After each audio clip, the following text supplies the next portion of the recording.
Shalom Jemaat Little Flock Community yang terkasih, mohon perhatian Anda sejenak karena sebentar lagi kami akan menyampaikan jadwal ibadah Little Flock Community selama sepekan ke depan.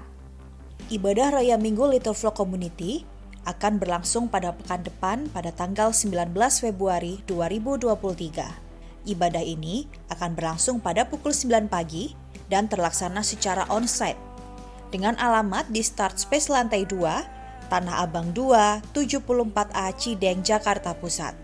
Ibadah raya ini akan dilayani langsung oleh Pastor Ebenizai. Bagi jemaat Little Flock Community yang turut serta membawa anak-anaknya, juga dapat mengikut sertakan anaknya pada ibadah LFC Sunday School yang berlangsung setiap hari Minggu pada pukul 9 pagi di Start Space Tanah Abang lantai 2. Saudara Little Flock Community juga dapat meluangkan waktu untuk ikut serta dalam doa malam yang dilaksanakan setiap hari Rabu pada pukul 19.30 malam waktu Indonesia Barat. Ibadah doa malam ini berlangsung secara daring ataupun online melalui Zoom. Untuk meeting ID dan password tertera pada layar pengumuman yang Anda lihat. Bagi saudara Little Flock Community yang ingin mendapatkan pelayanan jemaat seperti keanggotaan, pelayanan kedukaan, ucapan syukur, pernikahan, baptisan air, dan konseling, saudara dapat menghubungi kami melalui nomor telepon 0821 1088 3859 melalui Pastor Ebenizai. Saudara yang terpanggil untuk mendukung pelayanan Little Flock Community juga dapat memberikan persembahan melalui rekening Bank BCA dengan nomor rekening 526 089 0222 dan juga untuk rekening PI Misi dan Diakonia melalui nomor rekening 526 091 1777 dengan atas nama GBI Little Flock. Kami juga turut serta mengingatkan jemaat Little Flock Community yang terkasih untuk mengikuti akun media sosial Instagram kami dengan username @littleflockcommunity. Dari Instagram tersebut, jemaat Little Flock Community dapat mengetahui informasi terbaru seputar jadwal ibadah Little Flock Community. Demikian pengumuman jadwal ibadah Little Flock Community selama sepekan ke depan. Sampai jumpa, Tuhan Yesus memberkati.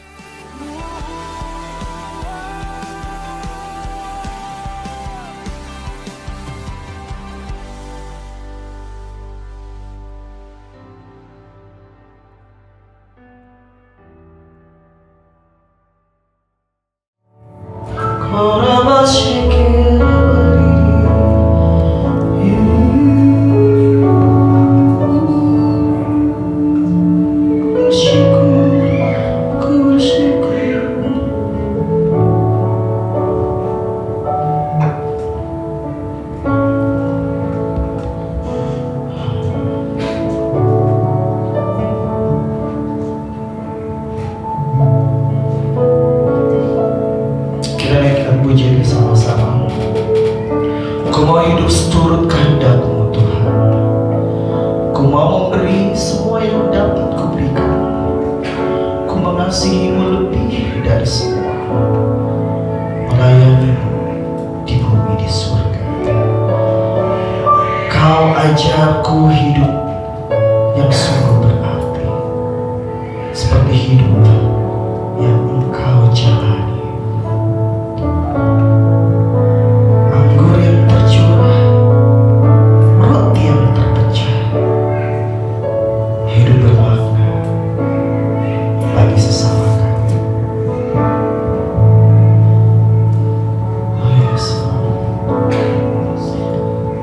Dengan hati,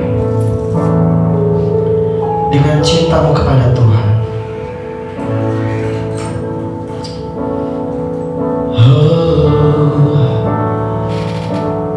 Ku mau hidup seturut kehendak-Mu, Tuhan. Ku mau memberi semua yang dapat Ku berikan.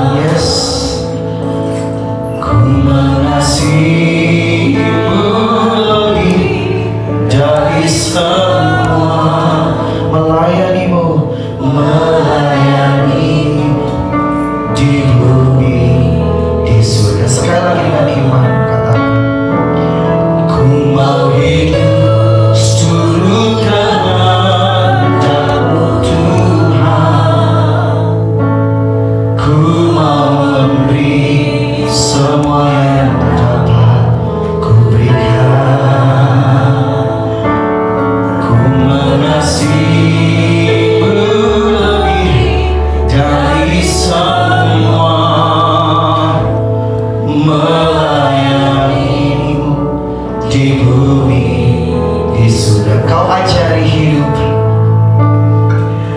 kau ajari hidup yang sungguh berarti, seperti hidup yang engkau jalani. Amin. Anggur yang tercurah, roti yang terpecah, hidup bermakna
Engkau melihat ya Bapa, seberapa kami di tempat ini yang benar-benar dengan hati sungguh melayani Engkau dan mengasihi Engkau.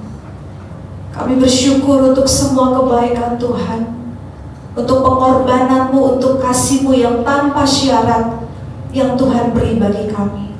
Karena itu pagi ini, dengan seluruh keberadaan kami datang kepadamu ya Tuhan. Kami bawa hati dan hidup kami untuk belajar kebenaran firman-Mu. Terima kasih Bapa, ya Roh Kudus, Engkau urapi setiap kami.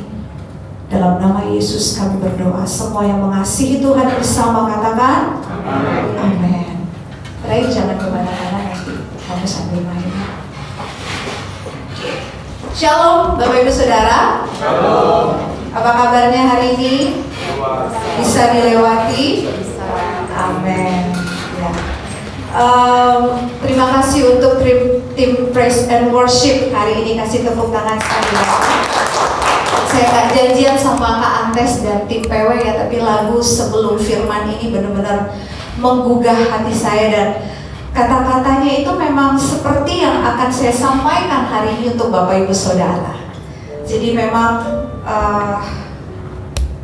Tuhan ingin menyampaikan sesuatu yang penting bagi kita pagi ini, yang dengan hati yang tulus, dengan hati yang penuh kerinduan. Harusnya kita bisa membuka hati selebar-lebarnya untuk belajar kebenaran firman Tuhan pada pagi hari ini. Amin, Bapak Ibu Saudara. Hari ini saya mau bawa satu kebenaran firman Tuhan. Sebenarnya pernah saya khotbahkan beberapa waktu yang lalu, tapi dengan teks yang berbeda, dengan bagian kitab yang berbeda dari yang pernah saya sampaikan sebelumnya. Kita bersama buka dari Yohanes 12 ayat yang pertama sampai yang ke-8. Yohanes 12 ayat yang pertama sampai yang ke-8. Judul perikopnya adalah Yesus diurapi di Betania. Yesus diurapi di Betania. Dan judul khotbah saya adalah See How Much I Love You. See How Much I Love You.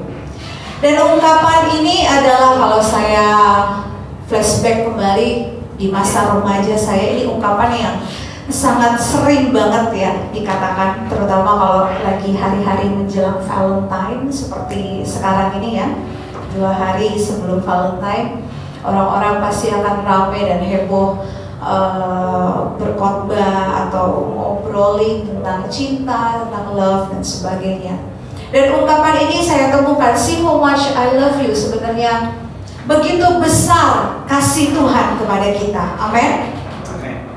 Dan Tuhan tanpa batas, tanpa syarat mengasihi kita. Karena itu Dia memberikan putra tunggalnya, Yesus Kristus, untuk mati menggantikan kita. Yang harusnya kita mati karena dosa, namun Dia menggantikan kita. Dan itu adalah bukti kasih-Nya yang begitu besar, yang begitu luas dalam kehidupan kita. Tapi hari ini saya mau ganti ungkapan itu dengan satu pengertian, See how much I love you, Lord. Lihatlah betapa besar aku mencintai Engkau, Tuhan. Dan ungkapan ini sebenarnya, ungkapan ini tidak akan pernah bisa kita katakan kepada Tuhan kalau kita tidak melalui hari-hari yang panjang penuh perjuangan, Bapak Ibu Saudara. Amin. Kita gak akan pernah bisa berani dan mampu mengatakan See how much I love you, Lord, atau I love you, Lord,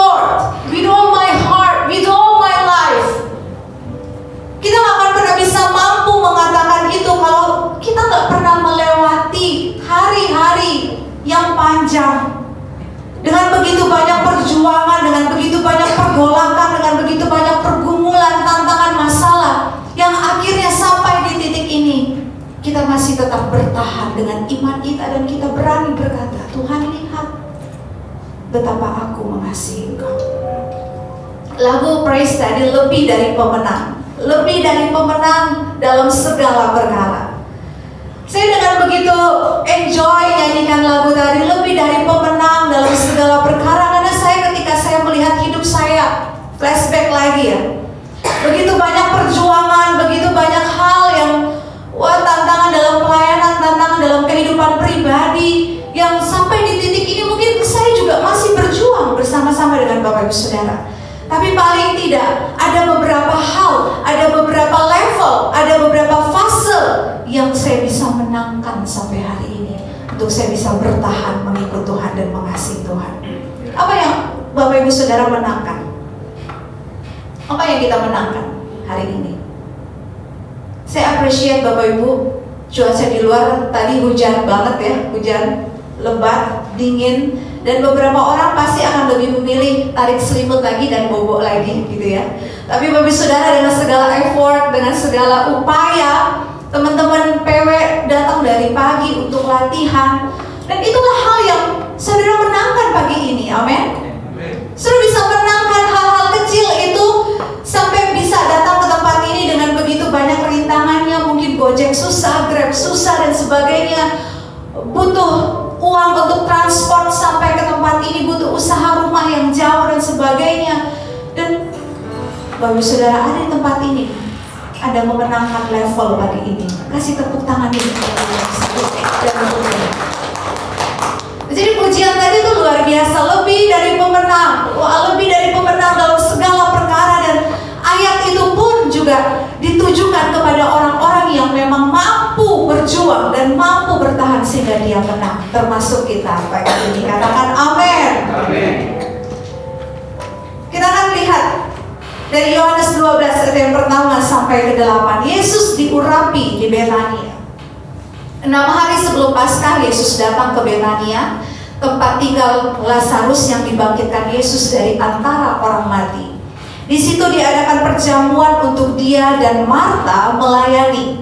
Sedang salah seorang yang turut makan dengan Yesus adalah Lazarus. Maka Maria mengambil setengah kati minyak narwastu murni yang mahal harganya, lalu meminyaki kaki Yesus dan menyekanya dengan rambutnya. Dan bau minyak semerbak di seluruh rumah itu.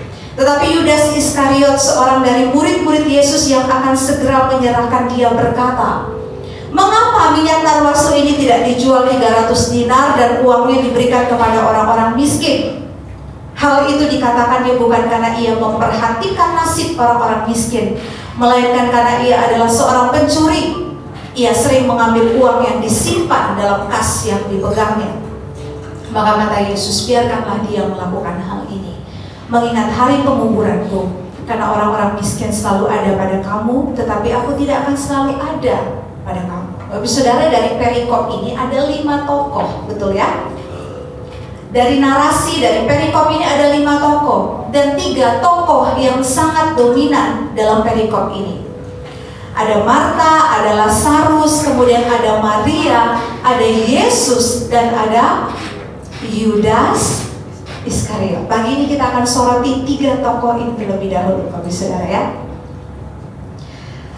Ada beberapa tafsiran yang berkata bahwa kisah ini juga sama kejadiannya dengan apa yang ditulis oleh Lukas dalam Injil Lukas tentang Maria dan Marta. Saya juga pernah khotbahkan ini. Namun kita tidak akan bahas penafsirannya kayak apa. Kita langsung ke poinnya saja di dalam perikop ini. Ada pelajaran yang menarik yang saya ambil ketika Yesus sedang berada di rumah Lazarus dan Marta sedang melayaninya. Maria mengambil setengah kati minyak narwastu murni yang mahal harganya. Yohanes mencatat dengan begitu detail. Minyak narwastu yang murni, yang apa Bapak Saudara? Yang mahal. Yang mahal harganya. Narwastu itu saja sudah menunjukkan bahwa minyak ini adalah minyak yang mewah, minyak yang mahal. Dan Yohanes dengan detail mengatakan ini minyak yang mahal harganya. Kalau kita kalkulasikan pada zaman itu, untuk bisa mendapatkan minyak narwastu, Bapak Ibu harus membeli dengan biaya yang sungguh besar. Hitungannya adalah setahun orang bekerja, upah setahun orang bekerja. Jadi upah 12 bulan baru bisa beli minyak narwastu. Ini menunjukkan begitu mahal harganya.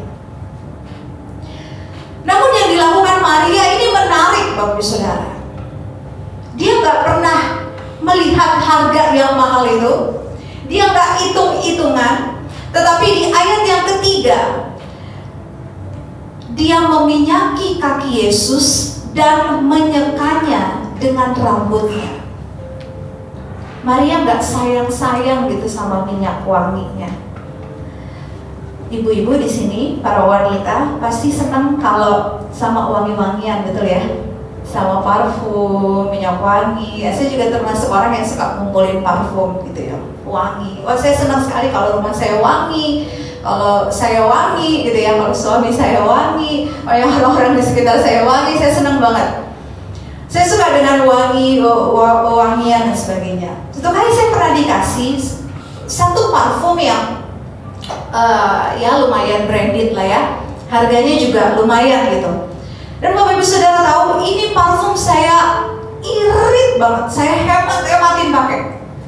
Saya simpen dengan begitu rupa gitu. Jadi kalau misalnya mau pergi ke kondangan atau kayak ada pesta besar gitu, baru saya pakai ini parfum. Kenapa? Karena harganya mahal. Harganya mahal dan saya sayang banget untuk pakai. Kalau cuma pakai untuk daily, untuk kayak ngajar gitu ya, untuk pergi kemana, ke mall, ya saya pakai parfum yang biasa aja gitu. Tapi kalau mau ke kondangan, kalau ada satu event yang besar, saya akan pakai parfum ini. Artinya kita pun wanita ya, untuk sesuatu yang mahal harganya, pasti kita kan sayang banget untuk pakai, benar nggak? Setuju? Parfum yang mahal. Tapi lihat Maria, dia nggak sayang-sayang untuk parfum, tetapi dia memecahkan, kalau dalam Injil yang lain, yang memecahkan budi pualamnya, kemudian dia menyeka kaki Yesus dengan minyak itu. Dan satu hal yang lebih menarik lagi dalam ayat ini dikatakan apa? Dia menyekanya dengan apa? Rambutnya. Wanita butuh effort nggak sih untuk merawat rambut kita? Bener nggak? Saya itu rambutnya rontok ya, ibu-ibu. Oh, hari ini firmannya kayaknya lebih kepada ibu-ibu nih, wanita ya. Mungkin karena lagi edisi Valentine. Rambut saya itu rontok dan saya bisa stres kalau melihat rambut saya rontok. Akhirnya saya beli hair tonic lah, serum rambut lah, dan beberapa wanita lain itu pasti memberikan waktu yang lumayan untuk datang ke salon untuk hanya sekedar kerimban, bener nggak sih? Kerimban dan sebagainya supaya rambutnya ini terlihat bagus, terlihat rapi. Kenapa? Karena menurut perempuan, bapak-bapak perlu dengar ya. Menurut perempuan, rambut ini adalah sesuatu yang sangat berharga. Benar nggak? Ibu-ibu, amin? Amin. Ini saya bantu loh supaya ibu-ibu dikasih dana tambahan untuk merawat rambut dan kecantikan di salon loh ibu-ibu. Bapak-bapak jangan lupa ya. Bahkan ada yang mengatakan bahwa my hair is my crown. Rambut itu mahkotanya perempuan katanya. Rambut itu menunjukkan kehormatan, kemuliaannya. Selain mahkota, juga kemuliaannya perempuan. Rambut panjang untuk beberapa daerah tuh, untuk beberapa etnis tertentu, wanita tuh dilihat cantik kalau rambutnya panjang, bener kan? Betul ya? Kalau rambutnya lebat, hitam, dan panjang, oh itu perempuan yang cantik dan ideal. Makanya Miss Universe, Miss World itu semua rambutnya panjang kan ya Bapak Ibu ya? Gak ada yang rambutnya cepak gitu, apalagi dibotakin gak ada kan? Terus dikasih mahkota enggak, rambutnya panjang. Ini menunjukkan bahwa bagi Maria pun sebenarnya sama. Semua wanita sama. Semua wanita bukan hanya rambut. Seluruh bagian tubuh dari wanita itu dia akan selalu merawat dengan baik dan menganggapnya ini menjadi sesuatu yang sangat berharga dalam dirinya. Tapi yang menarik, Maria bukan hanya memberikan minyak yang paling mahal itu, tetapi dia menyeka minyak di kaki Yesus itu dengan apa, Bapak Ibu Saudara? Dengan Maria menunjukkan bahwa dia memberikan kemuliaan dirinya untuk Tuhan. Maria menunjukkan satu tindakan yang luar biasa. Kalau saya bisa berikan poin-poinnya, yang pertama dari tindakannya Maria ini, dia menunjukkan bahwa dia out of the box. Dia melakukan sesuatu yang di luar pemikiran orang-orang pada waktu itu. Bahkan murid-muridnya Yesus yang ada di sekeliling dia pada waktu itu pun mungkin saja tidak punya pikiran yang sama seperti yang dipikirkan Maria waktu itu untuk melayani Tuhannya. Amin. Yang kedua, Maria itu all out, Bapak Ibu Saudara. Dia melakukan segala yang terbaik. Dia mau berusaha untuk memberikan seluruh kehidupannya yang terbaik untuk Tuhan waktu itu. Karena mungkin dia tahu kesempatan gak akan datang lagi. Kesempatan mungkin gak akan datang lagi. Kesempatan bisa datang 2 kali, tapi kesempatan bisa gak datang sama sekali. Dan kesempatan itu dia gunakan sebaik-baiknya untuk menunjukkan begitu besar cintanya kepada Tuhan.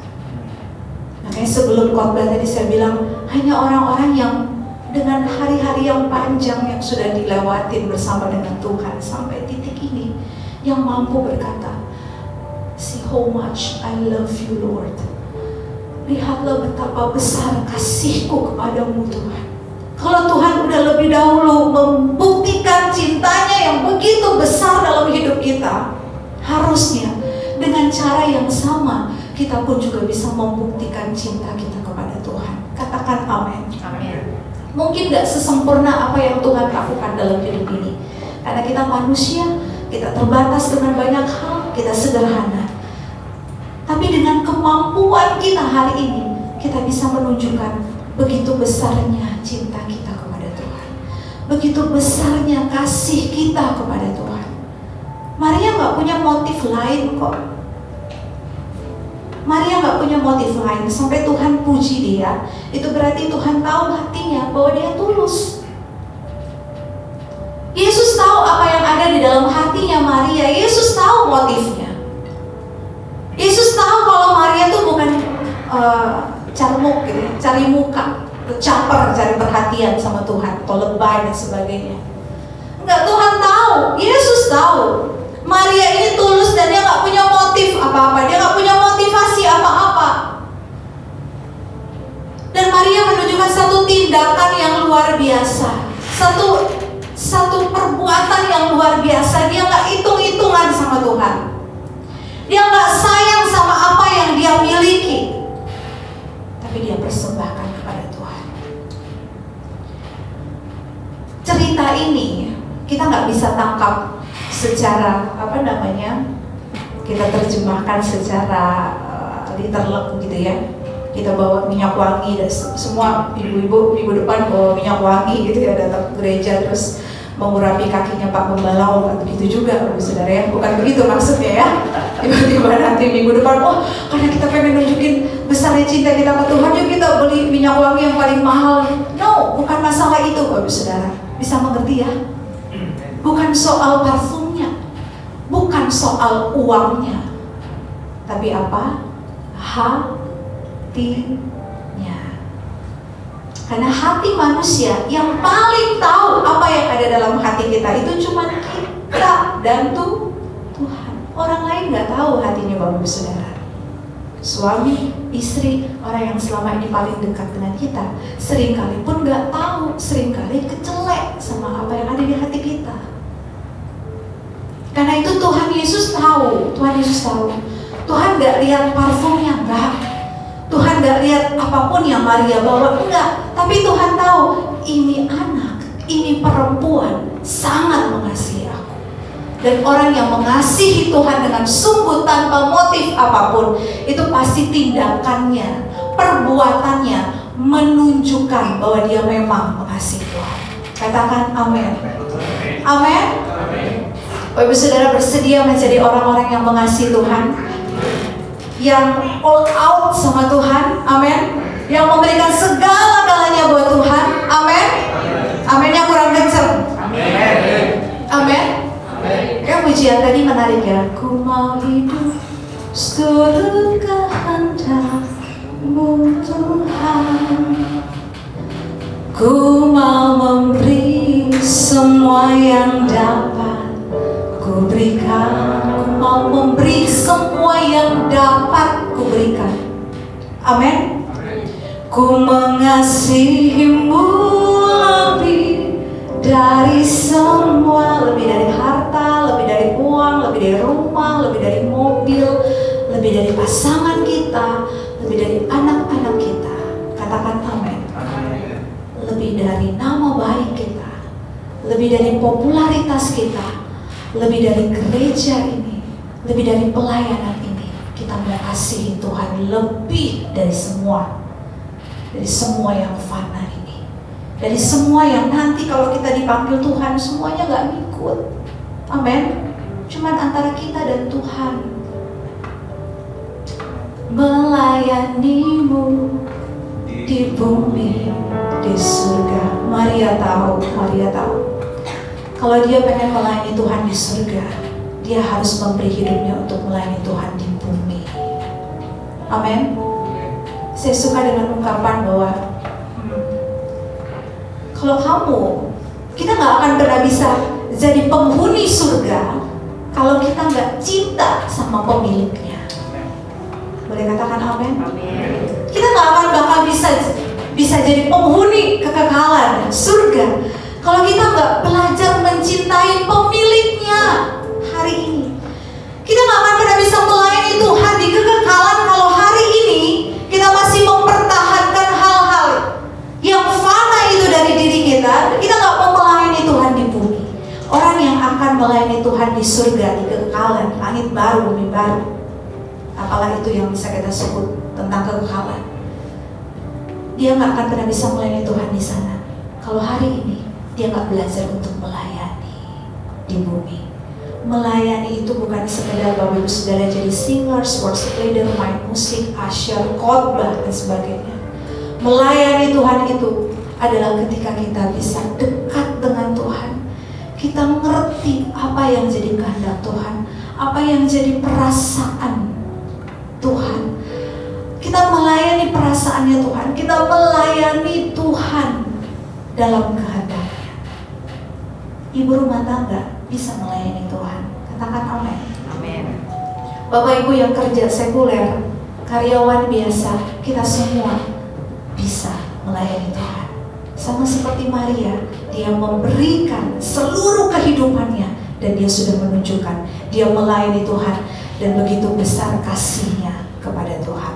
Amin. Biar gak tegang boleh bilang kiri kanan, melayani Tuhan, mengasihi Tuhan. Haleluya. Ini Maria, ini contohnya Maria. Kemudian ada tokoh lain ternyata di ayat setelahnya, Bapak Saudara ya. Saya dengan cepat saja. Ayat yang keempat.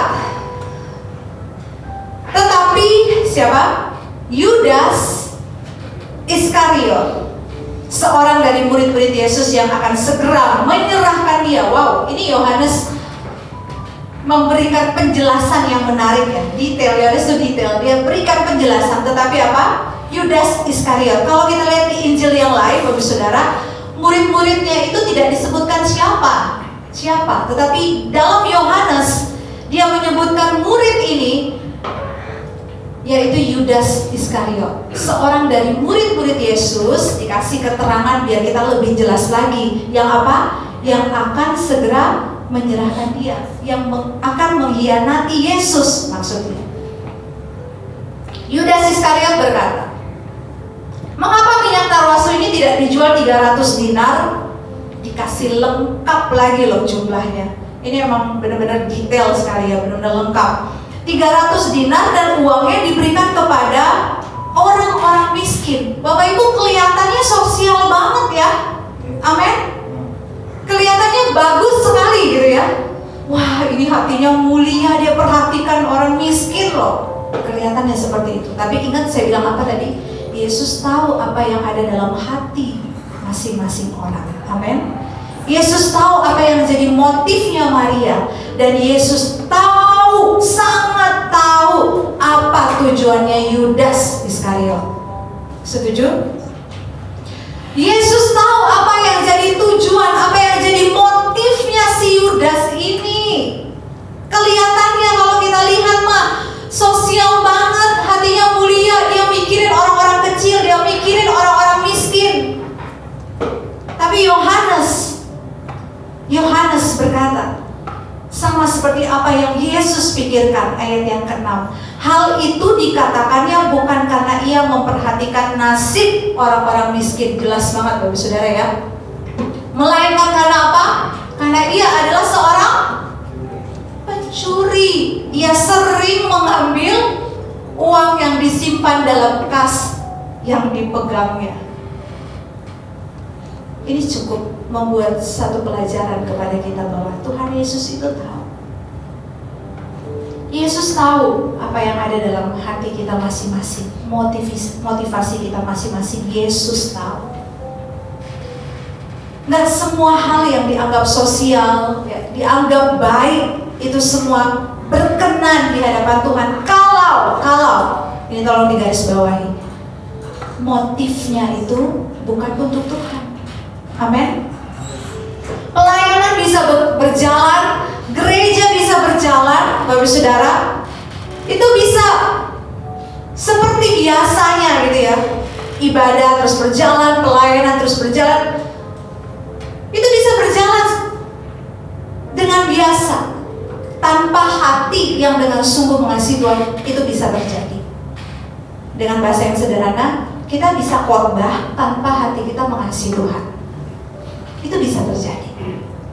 Kita bisa melayani, kelihatannya melayani, kita bisa bantu orang susah, kita bisa lakukan itu tanpa motif untuk mengasihi Tuhan. Itu bisa saja terjadi.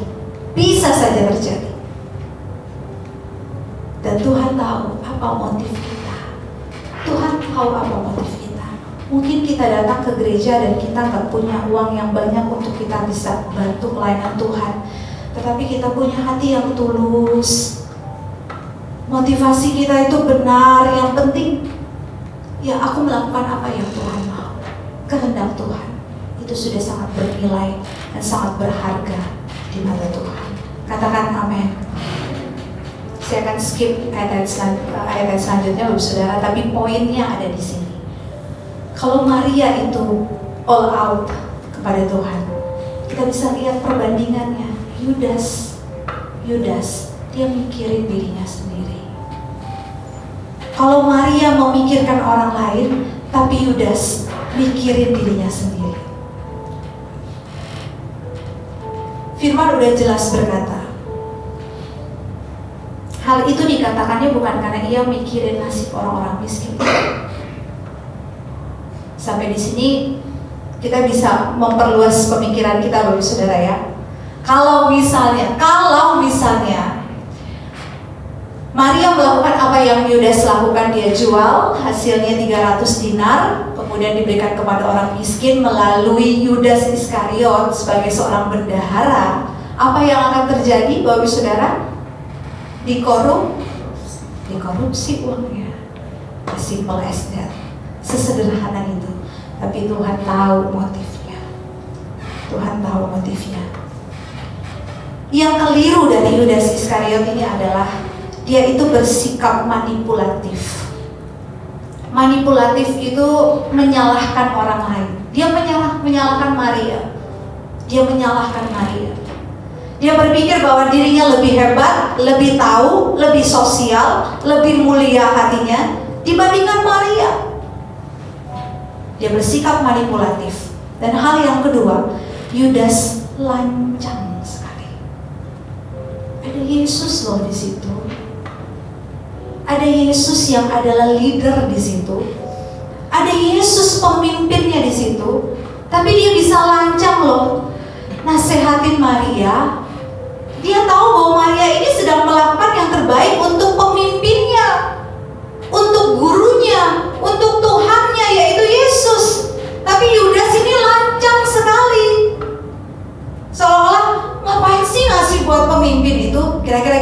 rasanya ya. Ngapain sih? Lebih baik uang parfumnya dijual, uangnya bisa dibagi-bagikan kepada orang miskin. Yang kedua, ini hal yang sangat keliru dari Yudas. Dia lancang di sini. Dia nggak memberi posisi yang pantas untuk Tuhannya, yaitu Yesus. Sebenarnya dia nggak memberikan tempat yang terbaik untuk Tuhannya, Yesus. Dia nggak menghargai Yesus di situ. Dia berpikir bahwa dirinya lebih tahu, bahkan lebih pintar dari pemimpinnya, yaitu Yesus. Orang-orang yang manipulatif, orang-orang yang tidak submit dengan pemimpinnya, endingnya sudah jelas, dia akan mengkhianati Yesus.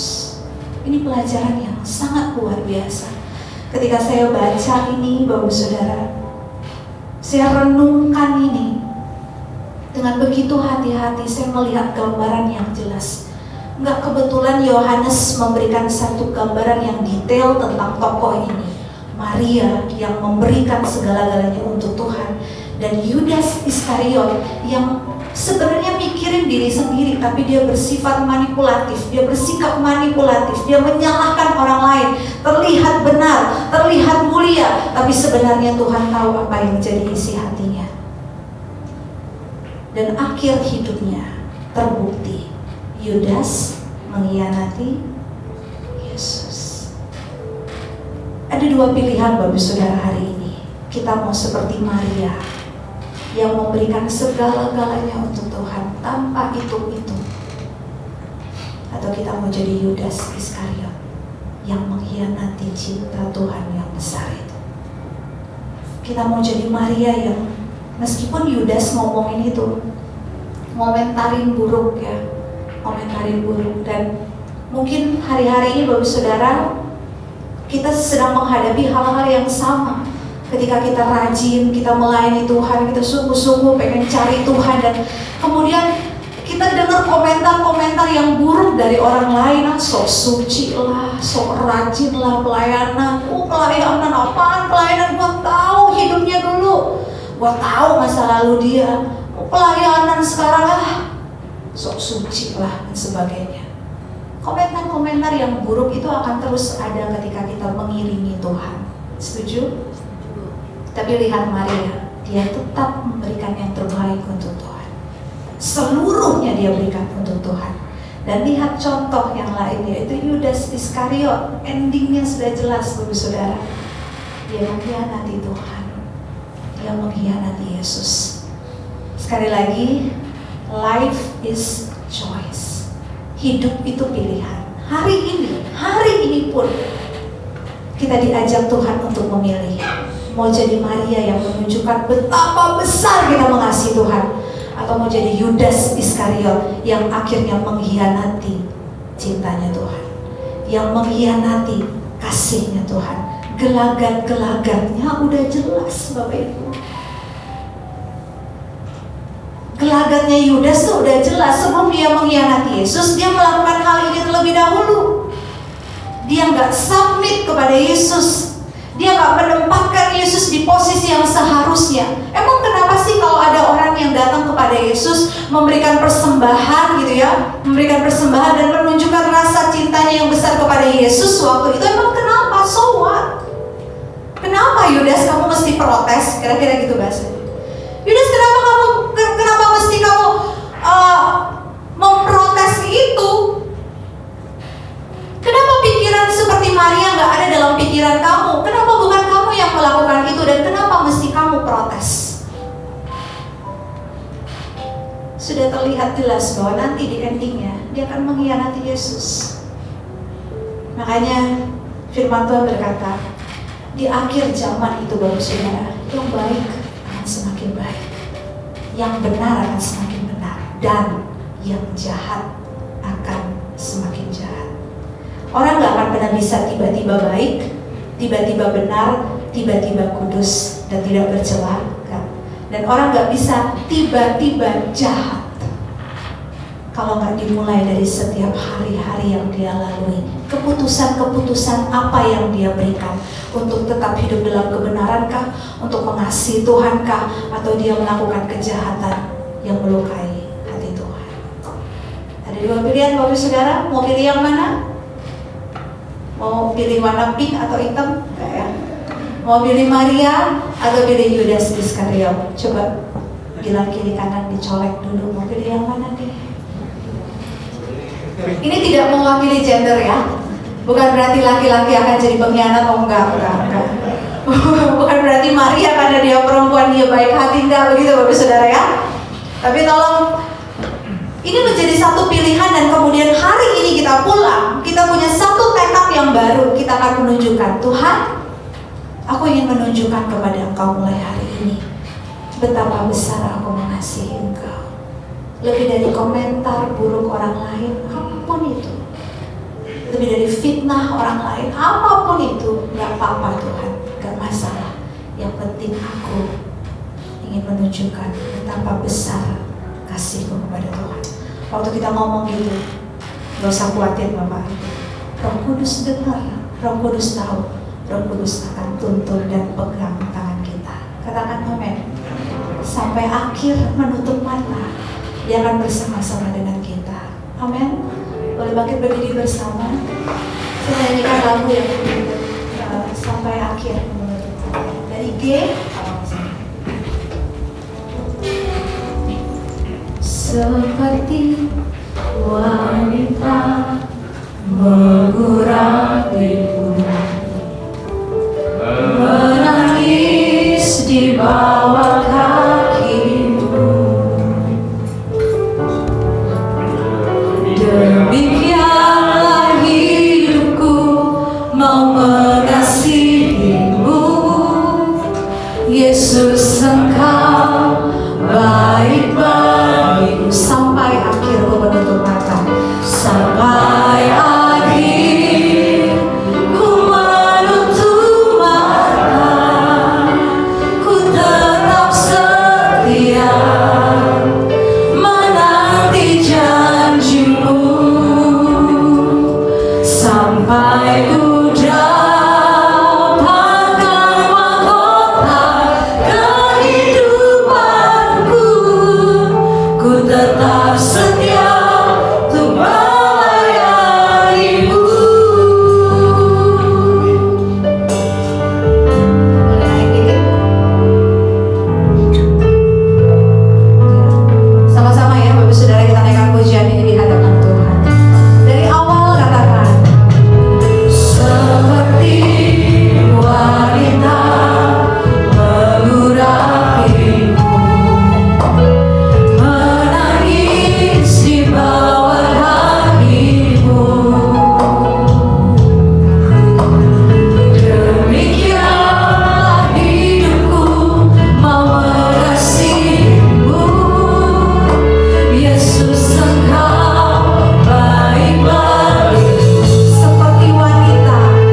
lebih dari apapun itu, kita mungkin hari ini terbatas, sederhana dengan begitu banyak hal. Tapi kalau kita sungguh-sungguh mengasihi Tuhan, percaya Bapak Saudara, Tuhan pasti akan memberkati anak-anak kita. Tuhan pasti akan memberkati keturunan kita. Tuhan pasti gak akan pernah biarkan keturunan kita itu menjadi orang-orang yang gak berguna. Ini yang harus kita yakini dari Tuhan. Tuhan tidak akan pernah tidak menepati janjinya. Kalau kita sungguh-sungguh di hadapan Tuhan, Tuhan pasti akan memberkati keturunan kita. Karena itu mari yuk Bapak Ibu kita sungguh-sungguh. Kita sungguh-sungguh sama Tuhan. Kalau kita mau lihat anak-anak kita diberkati Tuhan, kita lihat keluarga kita diberkati Tuhan, hari ini kita mesti lebih sungguh-sungguh mengasihi Tuhan. Bapak, aku berdoa untuk jemaatmu di tempat ini. Aku berdoa untuk mereka saat ini ya Bapak. Engkau melihat hati mereka ya Roh Kudus. Berkati setiap hati mereka. Punya kerinduan yang sama untuk mengasihi Engkau. Punya kerinduan yang sama untuk melayani Engkau sampai akhir ya Tuhan. Tuhan tolong setiap kami. Tuhan tolong setiap kami. Ya Allah, kalau syaka ya Allah. Ya Allah, kalau syaka ya Allah. Tuhan memberkati anak-anak-Mu yang melayani hari ini. Tuhan mengasihi mereka. Apapun yang menjadi kebutuhan mereka, menjadi pergumulan mereka, Tuhan yang tahu. Tuhan angkat hidup mereka lebih lagi mengasihi Engkau. Kami bersyukur untuk keberadaan mereka hari ini. Biarlah mereka punya kesempatan yang sama untuk mendengar kebenaran-Mu ya Bapa, dan hidup dalam kebenaran-Mu. Berikan hati yang penuh dengan belas kasih dalam kehidupan kami masing-masing, untuk memandang sesama kami seperti Tuhan memandang, seperti Tuhan melihat. Dan berikan hati yang sungguh untuk semakin mengasihi Engkau lebih dari apapun.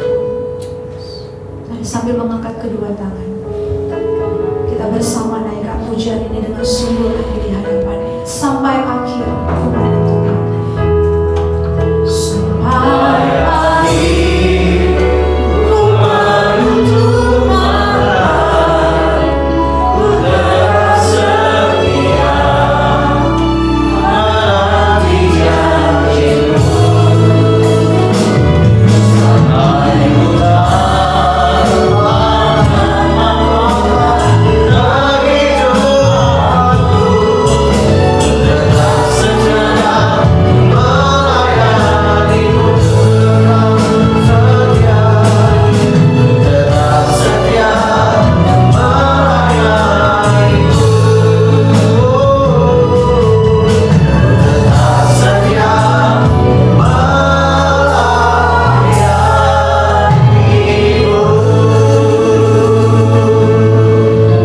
Kami bersyukur atas firman yang kami boleh dengar Tuhan.